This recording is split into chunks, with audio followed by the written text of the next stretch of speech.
How you Hello. doing, Hannah? I'm good. How are you? I'm great.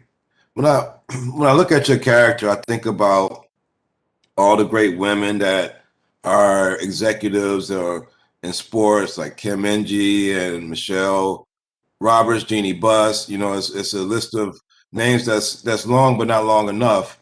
And I wonder, like, how much do you think your role, as it does inspire people in the show, but how much outside the show, people that's just watching Ted Lasso, do you think it like sparks interest in women getting in the boardroom of major sports teams?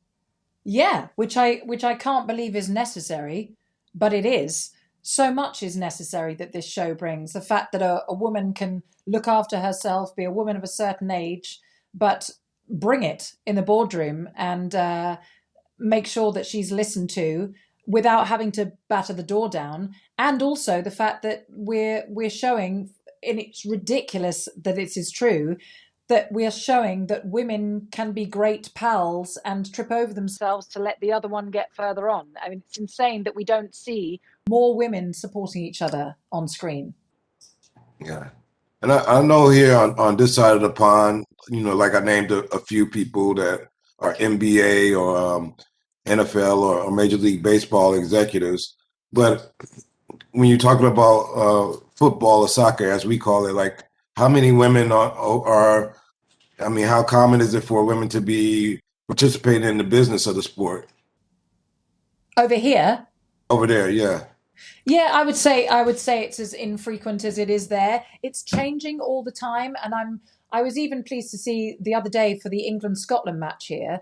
There was a female pundit and a female presenter, and I just thought that shouldn't be odd. It shouldn't be remarkable, but it is. And I do feel like the tides are changing, and I'm so happy to be part of that tide change. Dating is so odd, isn't it? Yeah. I mean, we are all strangers, essentially, so, I mean, how is it ever possible to truly feel safe with someone? I suppose you can't. You know, my friend Flo once told me that intimacy was all about leaving yourself open to being attacked. Isn't that horrible? I've not heard that one. I mean, it does make you realise how scary it is allowing yourself to be intimate again. I mean, you really do have to be brave. And that's it right there, isn't it? I need to be brave enough to let someone wonderful love me without fear of being hurt and without fear of being safe. Your career is has been remarkable in the roles that you've played thus far. But I wonder how big a change was Game of Thrones for you as a career changer. Like as far as like how did that start allowing other roles to come forward to you just being part of a show that was so huge before? Jamal, the biggest thing is when you're moving from being very established in musical theatre, certainly in this country, not as much in America, I think musical theatre artists are revered, and rightly so. But here, at that time, it's not like that so much now, but at that time, you couldn't really get into television very well. Or if you did, it was unusual that you did.